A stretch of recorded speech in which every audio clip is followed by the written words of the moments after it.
નમસ્કાર મિત્રો, હું રાજેશ વારિયા। આજે અમે અમદાવાદથી બારડોલી જવા નીકળ્યા હતા, પણ ભરૂચમાં ફાઇનલી અમે ફૂલ ટ્રાફિકમાં ફસાયા છીએ। લગભગ 8 થી 10 કિલોમીટર લાંબી લાઈન છે ટ્રકોની, જેની અંદર બહુ જ હાલત ખરાબ છે અને બહુ જ લાંબી લાઈન છે। તમે જોઈ શકો છો, મારી પાછળ એક એમ્બ્યુલન્સ છે, જે એમ્બ્યુલન્સમાં ડેડ બોડી પડી છે ને એ લોકોને અત્યારે કર્ણાટક જવાનું છે, પણ અમે લોકો સવારના 4 વાગ્યાના અહીંયા આગળ ફસાયેલા છીએ અને બહુ જ ખરાબ છે હાલત। અને વરસાદના હિસાબે રોડ બી એટલો જ ખરાબ છે।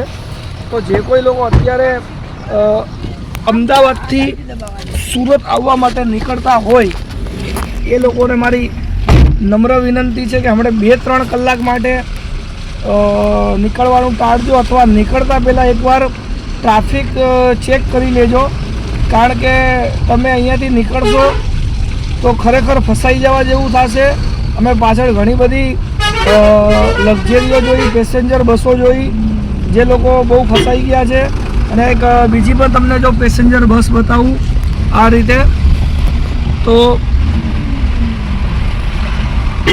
અને મિત્રો આ મારો વિડીયો જે છે શેર કરજો, જેથી કરીને બીજા પણ લોકોના સુધી પહોંચે અને જે કોઈ આ હાઈવે ઉપરથી આવવાનું નક્કી કર્યું હોય અથવા આવતા હોય એ લોકો એનો રસ્તો ચેન્જ કરી અને બીજા રસ્તેથી નીકળે।